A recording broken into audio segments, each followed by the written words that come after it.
주님의 평안과 기쁨이 여러분 모든 삶에 주님이 함께 하시는 역사가 있기를 주님의 이름으로 소망하고 축복합니다. 잘 살고 계시지요? 자신이 없으시네요. 잘 살고들 계시지요? 우리는 지난 3주간 동안 제자도에 대해서 말씀을 나누고 있습니다. 나를 따르라, 나를 닮아라. 그리고 오늘 세 번째 마지막 시간인데요, 나로 살아라 라는 제목으로 함께 말씀을 나누겠습니다. 나로 살아라 라는 이 말씀을 해가려면 이런 정리가 좀 필요할 것 같습니다. 생각의 정리가 필요한 거지요. 나하고 예수님하고는 무슨 상관이 있나? 나하고 예수님하고는 무슨 관계가 있나? 이게 좀 정리가 돼야 예수로 살아라, 나로 살아라 이런 명령을 우리가 받아들이거나 이해할 수 있을 것 같아요. 로마서 8장 30절에 보면 이렇게 말씀을 전합니다. 또 미리 정하신 그들을 또한 부르시고 부르신 그들을 또한 의롭다 하시고 의롭다 하신 그들을 또한 영화롭게 하셨느니라. 이 말씀은요, 놀라운 선포예요. 하나님께서 우리를 미리 정하시고 우리를 부르셨다라는 고백이에요.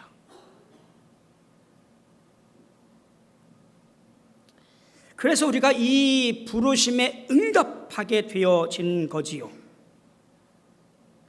응답하였더니 예수의 보혈의 십자가의 은총으로 우리의 죄를 사하시고 의로운 자라 불러주셨어요.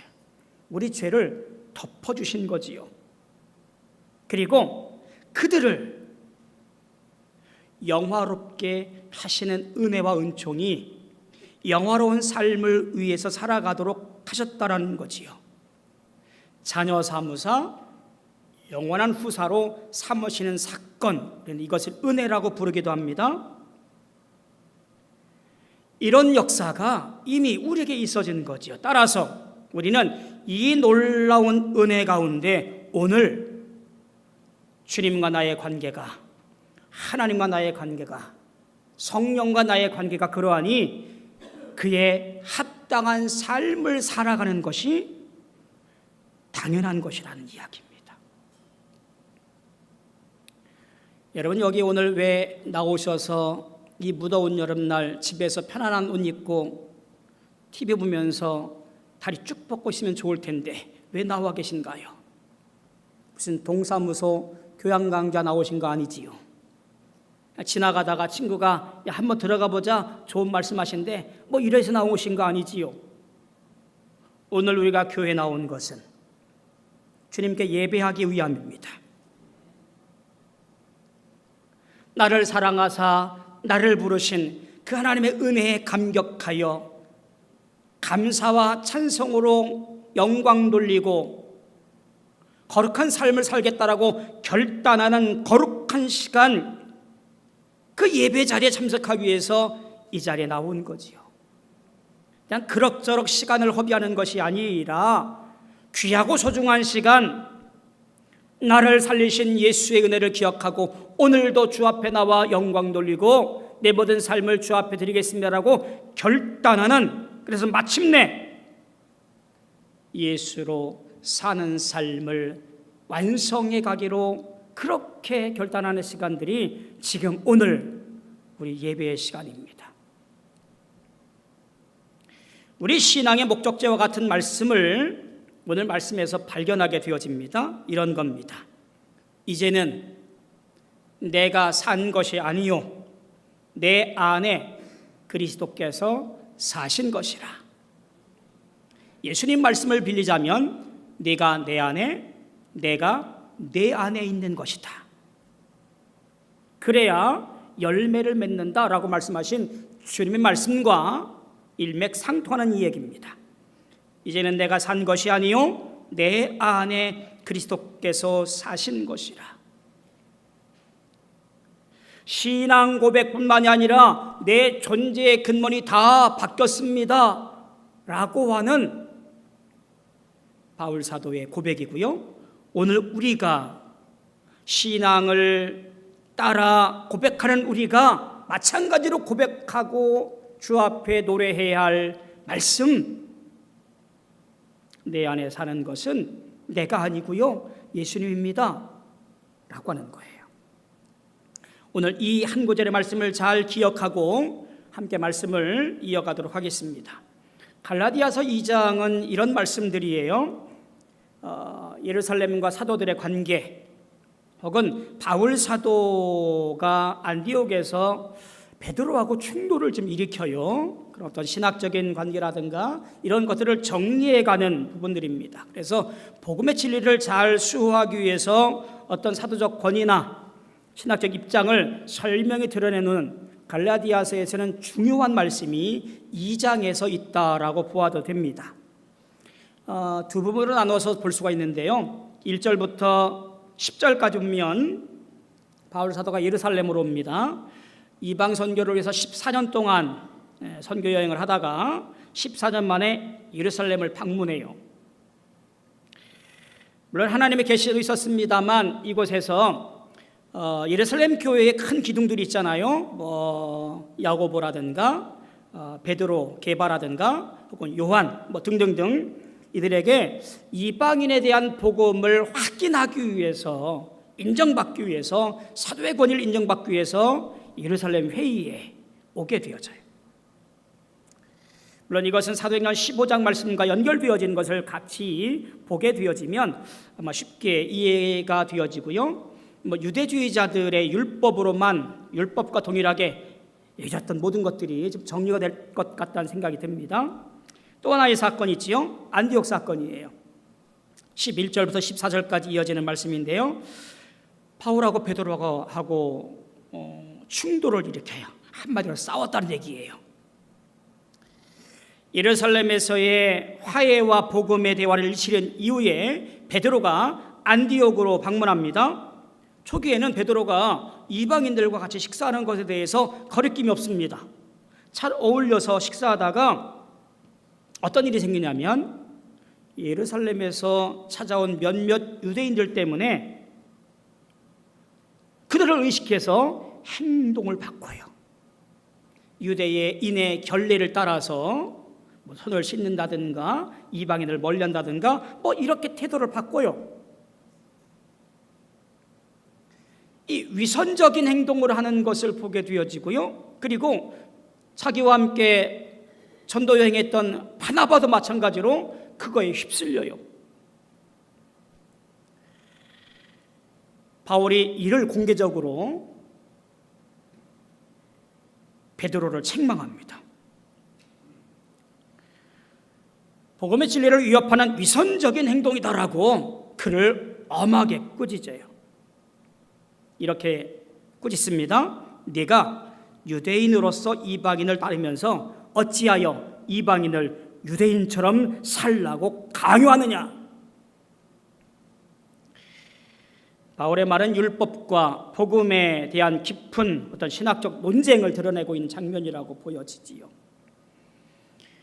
이런 바울의 이야기 가운데 율법이나 할례가 아닌 예수를 믿는 믿음으로 구원받는다라는 진리가 바울의 핵심 주장이라는 것을 가만히 보게 되어지고요. 이것은 결국 갈라디아서 전체의 핵심인 것을 보게 되어집니다. 오늘 말씀 하반절에 보니까 명확하게 되어지지요. 하나님의 아들을 믿는 믿음 안에서 사는 것이라. 여러분, 이게 그리스도인의 삶이에요. 예수를 믿는 믿음 안에서 사는 것이지 다른 것 가지고는 사는 것이 아니라고 하는 바울의 이 놀라운 선포가 오늘도 여전히 유효하고 그러해야 됩니다. 바울은 진리를 위해서 사람과의 관계나 권위가 두려운 것이 아니었습니다. 지도자라도 복음을 거스르면 책망할 수 있다라는 명확한 구분점을 내비치고 있는 것이 바울의 뚜렷한 생각이었더랬습니다. 바울은 이렇게 말합니다. 나는 율법으로 말미암아 율법에 대하여 죽었나니 이는 하나님께 대하여 살려 함이라. 이 고백이 뭐예요? 내 정체성이 뭐냐라고 하는 거예요. 내가 누군지, 예수님이 나하고 어떤 관계인지 명확히 아는 거예요. 내가 누구냐? 그리스도와 함께 십자가에 못 박혔나니. 바로 이 선포예요. 오늘 우리의 이 고백이 점점점 희미해져 갑니다. 예수로 말미암아 십자가의 은혜로 살았다라고 하는 우리가 말씀으로 살아야 돼요. 우리 교회의 비전이 뭐지요? 사도행전적 교회를 이뤄가는 신앙 공동체입니다. 이 비전 앞에 우리가 올해 표어나 주제로 삼은 것이 말씀으로 든든히 서가는 교회예요. 올해 행사나 어떤 일들이 말씀과 연결되어서 계획을 짜고 그렇게 한번 올해 살아보자 라고 했습니다. 그래서 올해 집회가 전반기 한번, 후반기 한번 넣었어요. 지난주에 다시 시작 말씀 성회를 했어요. 말씀으로 새 힘 얻고 우리 하반기를 말씀 가운데 살아가자라고 그렇게 집회를 열었습니다. 제가 너무 안타까웠어요. 좀 답답했어요. 한 구절 한 구절 쪼개는 강사 목사님의 말씀이 귀한데 말씀으로 든든히 서가야 할 성도들이 이 자리에 있지 않은 것이 너무나 안타까웠어요. 말씀으로 내 안에 계신 주님, 말씀으로 찾아오신 주님을 내가 알고 그렇게 살아가기로 결단하는 것, 내가 누구냐면 예수님 때문에 살고 예수님 때문에 오늘도 이어가고 예수님으로 말미암아 기쁨을 누릴 자, 바울 사도의 말을 빌자면 오늘 내가 십자가에 못 박혀 죽었으니 내 모든 것은 다 사라지고 예수의 은혜로 말미암아 예수님의 이름을 드러내는 삶을 살아야 된다라고 고백하는 것과 똑같은데, 이게 믿음의 삶의 기초인데 우리는 그러지 못했다라고 하는 안타까움과 속사감이 있었어요. 여러분, 말씀을 사모하며 말씀 들을 만한 자리에 열심을 다해 온 힘을 다해 자리하고 사모하고 쫓아다닙시다. 우리 한국교회가 이렇게 부흥한 것은 그 옛날 부흥회가 있다면 1시간이고 2시간이고 걸어서라도 말씀에 집회했던 그 집회의 불씨가 한국교회를 부흥케 했습니다. 그것이 사라지니 오늘 한국교회가 점점점 힘들어지는 것이 아니겠어요. 갈라디아서 2장은 단순히 어떤 역사 기록이 아닌 거지요. 복음의 본질, 그것을 지키기 위한 어떤 신학적 투쟁, 결정적인 장입니다. 사도들과의 협력, 베드로의 갈등, 이런 것들은 어떤 투쟁이 아니라 말씀을 지켜서 순수하게 하기 위한, 말씀이 최우선이고 은혜가 최우선이고 그것이 오늘날 우리를 새롭게 하는 것을 교훈 삼기 위한 처절한 몸부림이었다는 사실이. 정리하자면 갈라디아서 2장은 율법과 은혜, 행위와 믿음에 대한 치열한 논쟁을 베풀었던 한복판에 있었다는 것을 얘기하고요. 결국 율법의 의로는 살 수 없고 믿음으로만 의롭게 된다라고 하는 분명한 선언을 했던 거지요. 그리스도 안에 죽고 그리스도로 말미암아 사는 삶, 정리하면 나로 살아라, 예수로 살아라, 이 말씀이 믿음의 토대가 되어지고 믿음의 기초가 되어지는 것. 주님은 이렇게 말씀하는 거예요. 사랑하는 아무개야, 너로 살지 말고 나로 살아라, 예수로 살아라. 그 삶이 뭐예요? 그리스도 안에 죽고 그리스도 안에 사는 삶을 말하는 겁니다.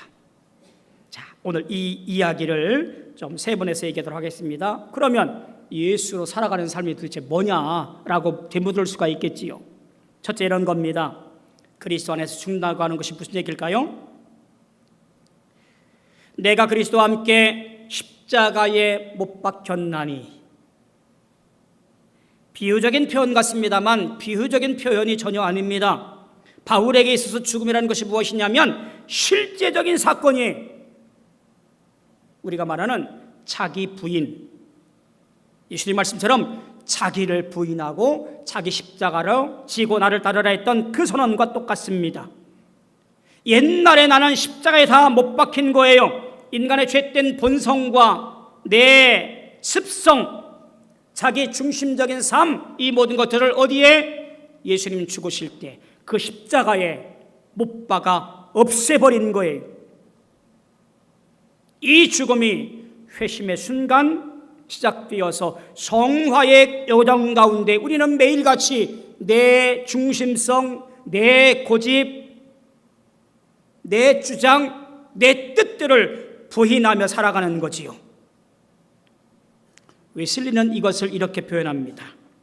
내적 죄에 대한 죽음이라고 설명합니다. 겉모습만 그럴듯하게 예수 믿는 사람 되지 말고 그 안 중심까지 예수 믿는 사람이 되라고 말하고 있는 거예요. 옛적 제 설교 제목을 찾다 보니까 이런 것이 있더라고요. 수박이 되지 말고 토마토가 되십시오. 멋있죠? 제목을 제가 달았지만 수박이 되지 말고 토마토가 되십시오. 왜 그랬을까요? 수박은 겉과 속이 달라요, 색깔이. 토마토는요, 겉과 속이 같아요. 그렇게 제목을 달았던 것 같아요. 내가 죽었다라고 하는 말은요, 내적 죄에 대한 죽음이라는 말은요, 성령의 역사로 옛사람이 실제로 그 기능을 상실되어진 변화인 거예요. 좀 더 말하면 율법과 세상에 대해서 죽는 것을 말하는 겁니다. 19절 말씀 보면 이렇습니다. 내가 율법으로 말미암아 율법에 대하여 죽었나니. 바울은 이렇게 선포를 합니다. 자신의 의로 구원을 얻으려는 모든 시도들, 세상의 가치로 성공을 해보겠다라고 하는 내 욕심들, 이런 것들이 무너져야 된다는 얘기입니다. 실제로 바울은 그랬더랬습니다. 그는 배경, 가문, 자격, 이런 것들이 어느 누구보다도 남들에게 뒤처지지 않은 시쳇말로 금수저 출신이에요. 명문 가문, 로마의 시민권자, 좋은 학벌. 그러나 그는 예수를 만난 이후에 뭐라고 고백하냐면 이런 모든 것들을 배설물로 여겼다. 세상의 성공을 위한 모든 것들, 출세를 위한 모든 바탕들, 이 모든 것들이 다 무너져 내렸다라고 하는 거예요. 오직 예수로만 살겠다라고 선언하고 주 앞에 두 손 들고 항복합니다. 회심의 순간, 내가 예수 믿기로 작정한 순간 옛사는 내 모든 옛날 모든 것들은 십자가에 함께 죽었다라고 선언해야 됩니다. 그리스도인은, 예수 믿는 사람은, 예수를 따르기로 하고 예수를 닮겠다고 한 사람은 옛 모습, 옛 자아로 살아가지 않아요. 육신의 욕망, 자기의 세상 가치로 살아가는 옛 내 모습은 죽었다라고 선포해야 됩니다. 웨슬리는 이것을요, 결정적 성화라고 해요. 죄의 집에서 해방되고요, 하나님의 뜻을 향한 완전한 순복의 삶으로 나아가는 것, 그것이 결정적 성화의 단계라고 얘기하는 거예요. 두 번째 핵심 메시지는 뭐라고 그러냐면요, 이제는 내가 산 것이 아니라고 고백합니다. 이런 말을 들어요. 목사님, 제가요 예수 믿고요 내 인생이 얼마나 나아졌는지 아세요? 제가요 예수 믿고요 복 받았어입니다. 내가요 예수 믿고 얼마나 편안했는지 몰라요. 근데 이 말은요 굉장히 듣기 좋은 말입니다만 사실은 진짜 복음은 이래야 돼요. 내 인생이 예수님이 될 것이 되었다라는 선언이어야 돼요. 예수 믿고 내 모든 것이 주님의 것이 되었습니다. 여러분, 이 선언이 진짜 복음에 합당한 선언이에요. 예수 믿고 잘 됐다, 예수 믿고 성공했다, 예수 믿고 평안해졌다, 이런 것보다도 예수 안에 살아가는 나는 예수님의 것이 되었습니다. 왜냐하면 더 이상 내 주인은 내가 아니라 주님이시기 때문입니다. 할렐루야. 내가 원하는 대로 내 계획한 대로 살아가는 것이 아니라 예수님께서 원하시는 대로 살아가는 삶, 그것이 예수로 사는 삶이에요.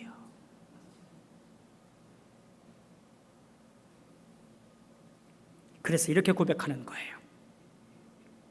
내 안에 그리스도께서 사신 것이라. 붙여서 볼까요? 이제는 내가 산 것이 아니요 내 안에 그리스도께서 사신 것이라. 신비로운 연합이에요. 주님이 죄인된 우리 안에 오셔서 내 안에 사신다니. 이것이 우리에게 진짜라고 한다면 우리는 그 모습 그대로 실제로 예수를 닮아 예수로 살아가야 되는 거지요. 성령의 내주하심 축복입니다. 이 성령의 내주하심으로 말미암아 우리는 지속적으로 예수의 삶을 살아내야 되는 겁니다. 거룩한 사랑으로 채워진 마음에는 더 이상 죄가 지배할 수 없기 때문에 그렇지요. 그리스도께서 내 안에 사셨다면 우리 말이 달라지고 우리 선택이 달라지고 우리 삶의 열매가 달라져야 되는 거예요. 말씀하시잖아요. 너 구원받았어? 구원받았으면 열매로 보여줘야지. 입으로는 구원받았네, 예수 믿네 말하지만 드러나는 모습은 여전히 개차반인 것을, 그것을 누가 예수 믿는 사람이라고 그렇게 인정하겠어요? 욕먹을 뿐이지. 어느 분이 그러더라고요. 목사님, 제가요 예수 믿고 나니 내가 말하기도 전에 성령께서 먼저 반응하시더라고요. 무슨 말이에요? 했더니 예전 같으면 어떤 기분 나쁜 말 들으면 성질이 팍 올라서 뭐 험담도 하고 소리도 지르고 할 텐데 눈물부터 나더라고요.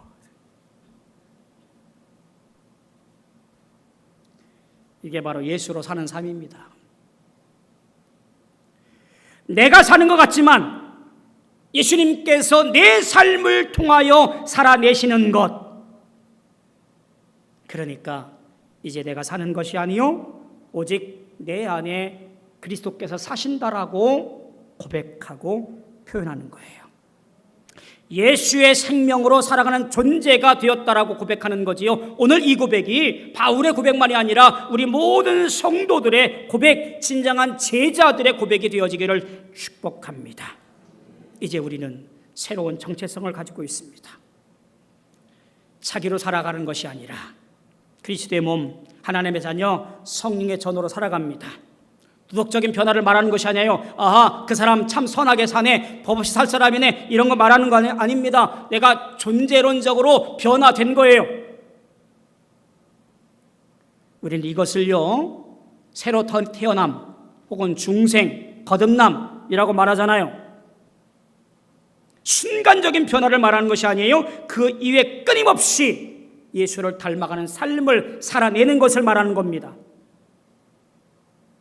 결국 내가 살아가는 삶은 오늘 우리에게 필요한 것이 무엇입니까? 예수님께서 예수의 승천 이후에 대신해서 보내주신 성령의 인도를 따라 사는 삶을 살아가도록 하는 거예요.